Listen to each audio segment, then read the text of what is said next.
जय हिंद। स्वागत है आपका हमारे इस YouTube चैनल में। आज हम समझेंगे कि प्रकाश के परावर्तन का नियम क्या है। ये वीडियो आपके प्रयोगशाला परिचारक जो हायर एजुकेशन द्वारा छत्तीसगढ़ में वैकेंसी निकाली गई है उसके लिए बहुत उपयोगी है, क्योंकि साइंस पार्ट से पूरे 60 नंबर का प्रश्न पूछा जाएगा। साइंस पार्ट में आपके फिजिक्स, केमिस्ट्री और बायो तीनों चीज सम्मिलित रहेंगे। चलिए आज का हम सेशन शुरुआत करते हैं।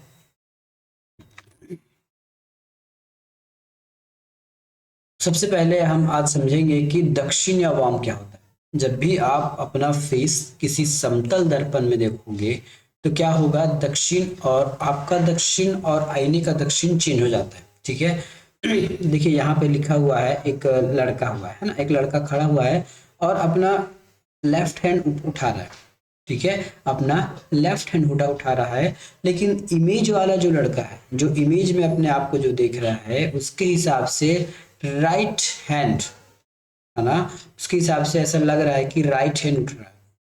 ठीक है, स्पष्ट है। उसी प्रकार से एक कमल को देखिए, है ना, ये सीधा लिखा है। जब भी हम इसको देखेंगे तो ये हमारा पार्श्व चेंज हो जाता है।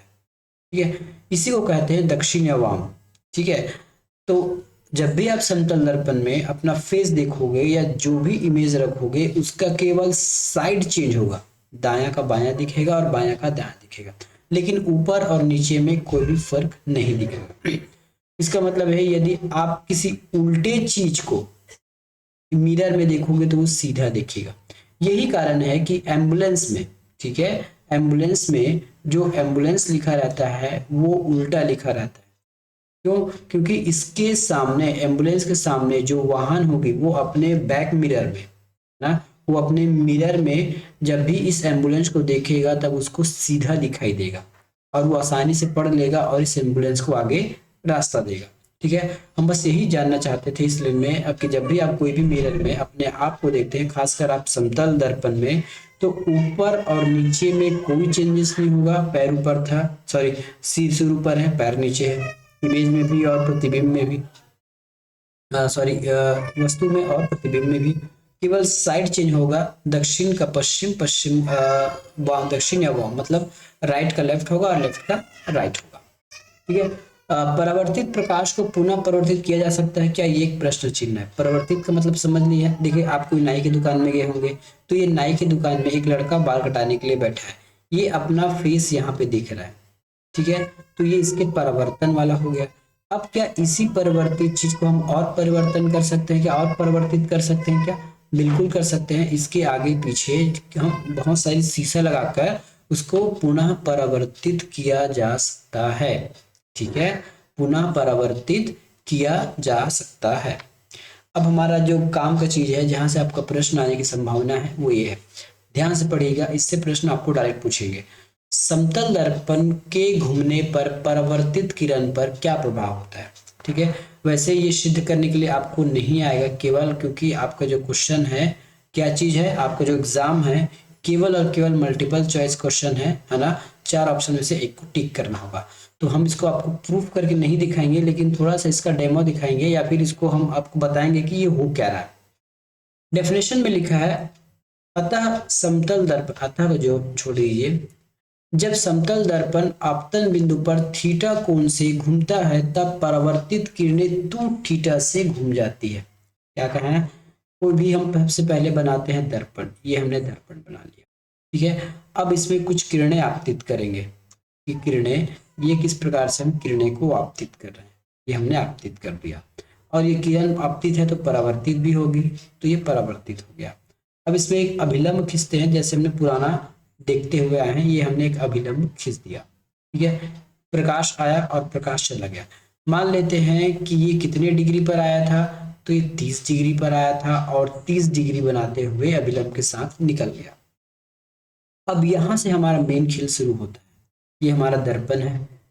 ठीक है, दर्पण है और इस दर्पण को मैं नाम दे देता हूं एम और एन। ठीक है, फिर से पढ़िए, जब समतल दर्पण आपतन बिंदु पर थीटा कोण से घूमता है तब परावर्तित किरणें 2 थीटा से घूम जाती है।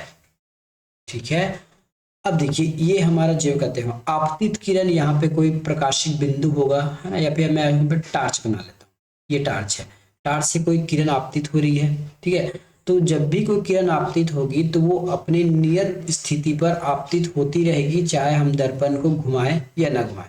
अब इसी का मैं सेकंड बना रहा हूं ना।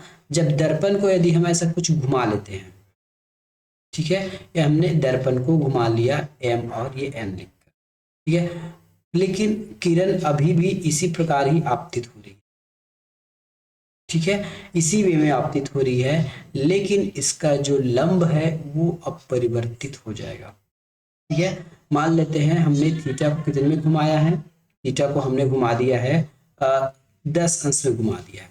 ये जो दर्पण है इसको हमने थोड़ा 10 अंश में घुमा दिया है। अब क्या होगा, आपतित किरण उतना ही रहेगा, क्योंकि अभिलंब अब चेंज हो गया तो इसकी परावर्तित किरणें भी चेंज हो जाएंगी। इसकी जो परावर्तित किरणें हैं वो भी चेंज हो जाएंगी, ठीक है, इसकी परावर्तित किरणें चेंज हो जाएंगी। अब ये पूछ रहा है कि पहले ये जो किरण थी ना, ये इस डिग्री पर आप परिवर्तित हो रही थी, अब उसका परिवर्तन चेंज हो जाएगा, चेंज हो जाएगा। अब मैं इसी में इसको बना के दिखा रहा हूँ, अब कितना चेंज हुआ है आपको यहाँ से पता चल जाएगा, ठीक है। आपतित किरण में कोई भी परिवर्तित नहीं होगी, आपतित किरण अपने अनुसार परिवर्तित होती रहेगी, बस ये हमारा चेंज हो जाएगा, जो परिवर्तन है ये चेंज हो गया, ठीक है। उसी प्रकार इसमें जो अभिलंब होगा, अभिलंब भी चेंज हो गया, ठीक है, और जो दर्पण है, दर्पण भी थोड़ा से 10 मीटर घूम गया है, इस प्रकार से, ठीक है। तो ये हमारा पुराना परिवर्तित है और ये नया परिवर्तित है। क्या कहा मैंने, ये पुराना परिवर्तित है और ये जो है नया परिवर्तित है। अब इसमें ये पूछ रहा है बस कि हमने जैसे उसको थीटा कोण में घुमाया तो जो हमारा परिवर्तन था वो कितना अंतर आया, हमारे परिवर्तन में कितना अंतर आया। तो इस लाइन और इस लाइन के बीच कितने का अंतर है, तो इस लाइन और इस लाइन के बीच आपको अंतर मिलेगा 20 अंश का, है ना, क्योंकि हमने घुमाया था 10 अंश का, और जैसे ही हमने घुमाया 10 अंश का तो जो परिवर्तित किरण है वो डबल कोण बनाते हुए घूम जाती है, ठीक है। जो परिवर्तित किरणें हैं वो डबल, जस्ट जितना घुमाएंगे उससे दोगुना, जितना घुमाएंगे उससे दोगुना घूम जाती है, किससे, पहले और आखिरी से, ठीक है, पहले और अंतिम से जितना रहती है उससे ज्यादा घूम जाती है। तो बस इतना आपको प्रश्न में पूछेगा नहीं, बस ये बता पूछेगा कि जब समतल दर्पण में आपतन बिंदु थीटा से घूमता है तब परिवर्तित किरणें 2 थीटा से घूम जाती है। बस ये आपको याद रखना है, प्रूफ करने के लिए आपको प्रश्न एग्जाम में नहीं पूछेगा, याद रखिए। ये जो अंतर आपको जो दिख रहा है ना, ये पहले आपतन था, बाद में दर्पण घूमने के बाद आपतन कोण चेंज हो जाएगा, सॉरी परिवर्तन कोण चेंज हो जाएगा। तो ये पहले परिवर्तन और बाद के परिवर्तन का अंतर, ठीक है। तो अंतर कितने का होता है, जितना घुमाएंगे उसके डबल थीटा का अंतर आता है। दूसरा एक और पढ़िए कि समतल दर्पण द्वारा बने आभासी प्रतिबिंब की दूरी, ये मैंने आपको पिछले वाले वीडियो में भी बताया था। समतल दर्पण में जब भी वस्तु की इमेज बनेगा वो आभासी होगा, वास्तविक प्रतिबिंब नहीं होगा। ये मैंने पिछले वीडियो में आपको बता दिया है, नहीं देखे तो आप देख लीजिए। अब मैं आपको कुछ इसमें एग्जांपल बताता हूँ। ये देखिए, मैंने यहाँ पे एक मिरर लगा लिया, ठीक है, ये मैंने यहाँ पे मिरर लगा लिया। कोई वस्तु मैं यहाँ पे रख देता हूँ, ये वस्तु मैंने यहाँ पे रख दी, ठीक है। दर्पण से कितना दूरी पर है, मान लेते हैं ये 2 मीटर की दूरी पर है। कितना दूरी पर है, 2 मीटर की दूरी पर है।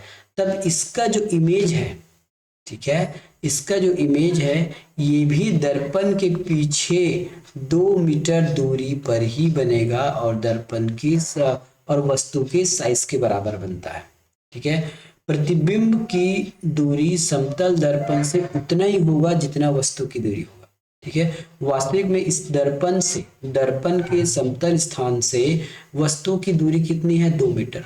तो इसके पीछे भी, है ना, ऐसा प्रतीत होगा कि 2 मीटर, है ना, इस दर्पण से यदि हम स्केल से नापेंगे तो 2 मीटर की बीच की दूरी होगी, है ना। जितना वस्तु दूरी रहेगा उतना ही कितना दूरी होगा इमेज का, सेम जितना वस्तु दूरी रहेगा दर्पण से उतना ही दूरी पर बनेगा अपना इमेज, ठीक है। अगर पूछ लिया जाए कि इमेज और वस्तु और इमेज के बीच की दूरी, तो आप इसको आप डबल कर दीजिए, है ना, यहाँ से 2 और ये 2, तो 2 2 4 मीटर, इस प्रकार से। अब एक प्रश्न है, ध्यान से पढ़िएगा। यदि कोई वस्तु समतल दर्पण से 30 सेंटीमीटर की दूरी पर स्थित है, तब समतल दर्पण द्वारा बनने वाले प्रतिबिंब की वस्तु से कुल दूरी, याद रखिएगा क्या पूछ रहा है, इस एग्जांपल में देख लेते हैं। ठीक है, कोई समतल दर्पण से 30 सेंटीमीटर, ये आपने 30 सेंटीमीटर मान लिया दूरी पर कोई स्थित है, तो मोस्टली ये 30 सेंटीमीटर पर ही बनेगा। ठीक है, यदि 30 सेंटीमीटर दूरी पर कोई वस्तु है तो उसका जो प्रतिबिंब है वो भी 30 सेंटीमीटर के अंतर बनेगा। अब पूछ रहा है कि दर्पण और प्रतिबिंब के बीच की दूरी, ये यहाँ से यहाँ तक की दूरी पूछ रहा है। ये 30 और ये 30 टोटल हो जाएगा 30 + 30 = 60 सेंटीमीटर। ये इसका आंसर है।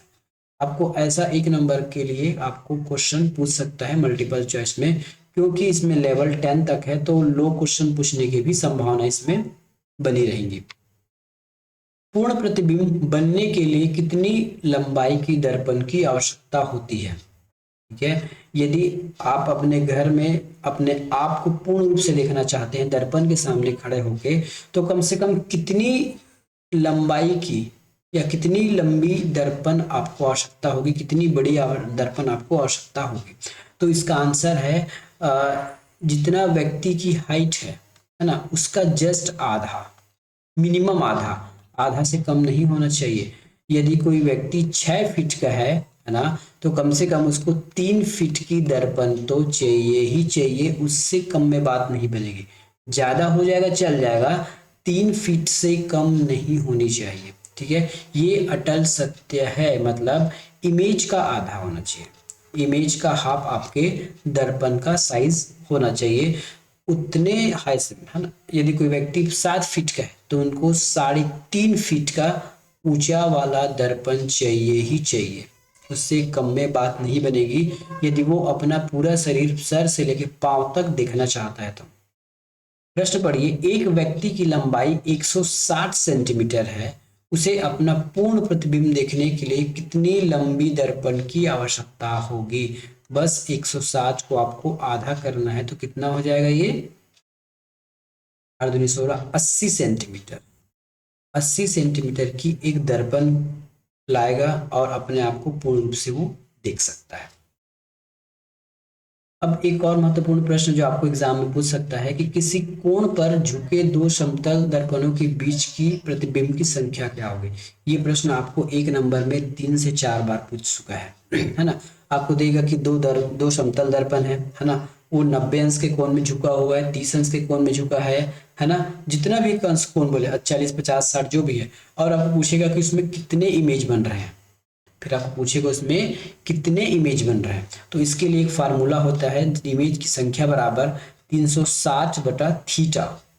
ठीक है, जब ये थीटा क्या है, जितने कोण पर दो दर्पण को रखा गया, जैसे एक दर्पण ऐसा रखा गया और एक दर्पण जस्ट स्ट्रेट लंबवत रखा गया, मतलब इसकी बीच के जो कोण है 90 अंश, इसी 90 अंश को इस थीटा के स्थान पर रखना है।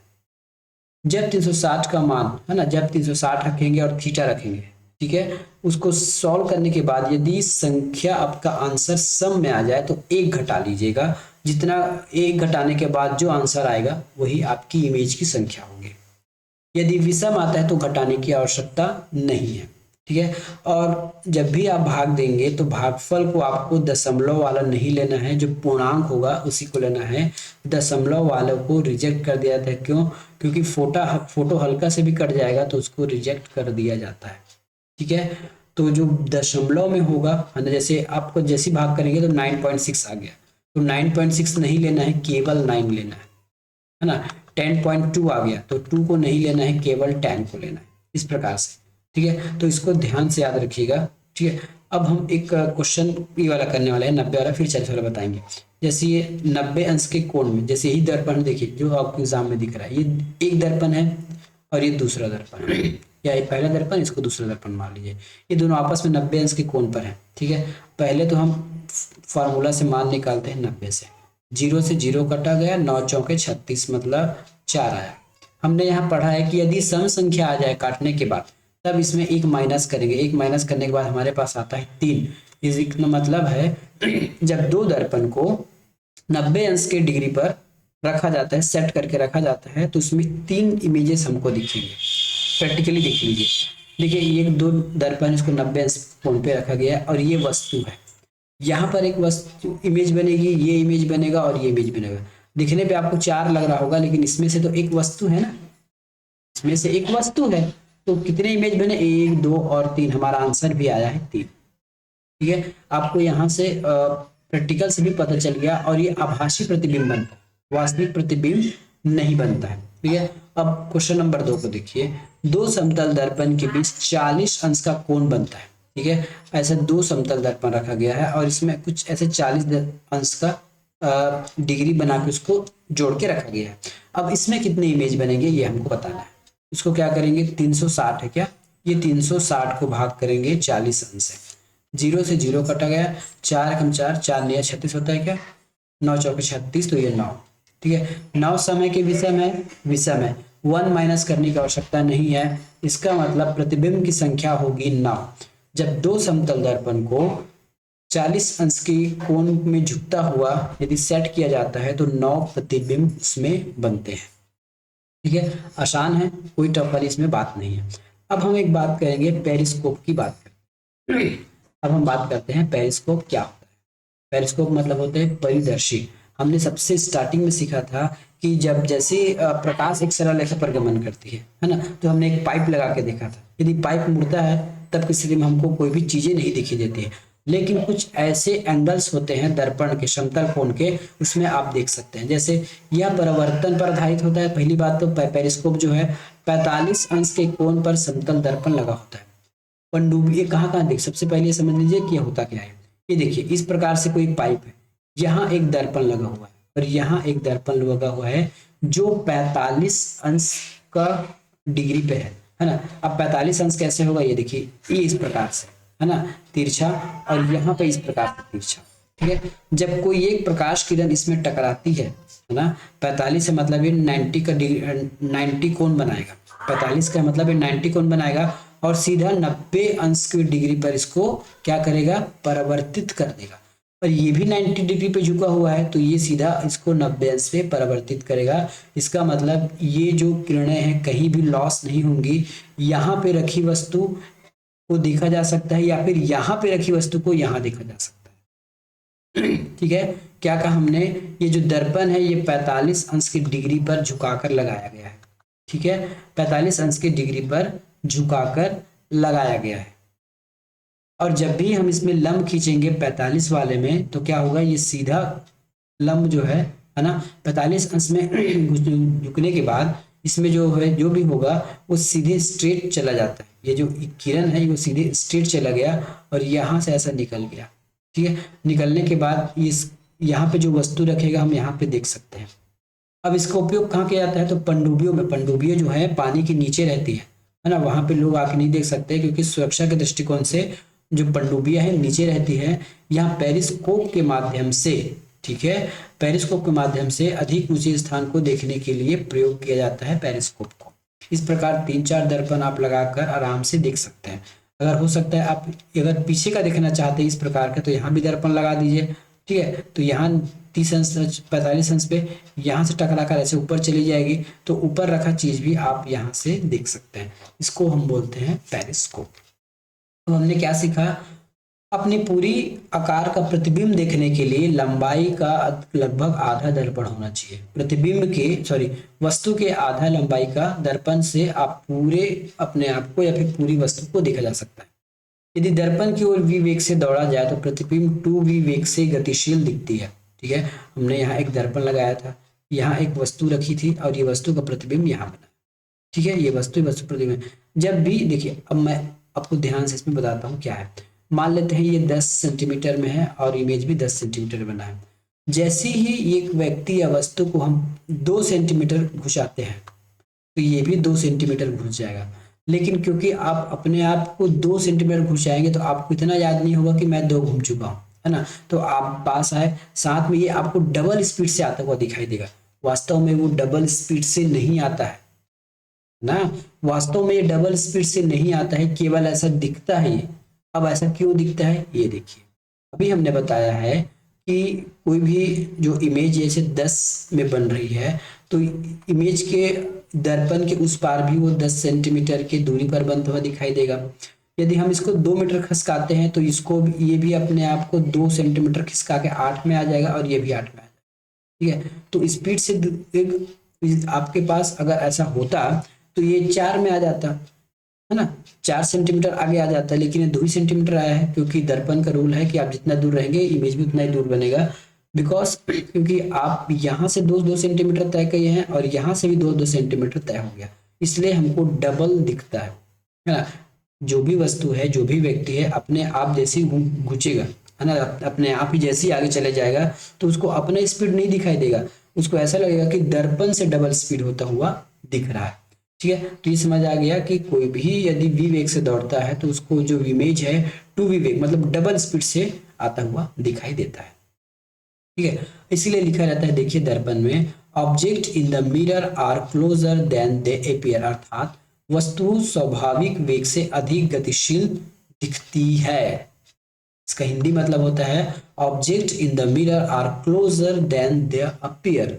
ठीक है, वस्तु स्वाभाविक वेग से अधिक गतिशील दिखती है जब आप उसको दर्पण में देखते रहते हो। यदि दर्पण को थीटा कोण से घुमाया जाता है तो प्रतिबिंब 2 थीटा से घूम जाती है, हमने पढ़ा। वस्तु दर्पण से जितनी दूर होती है दर्पण के अंदर उतना ही दूरी पर प्रतिबिंब बनाती है, ये भी हमने पढ़ा।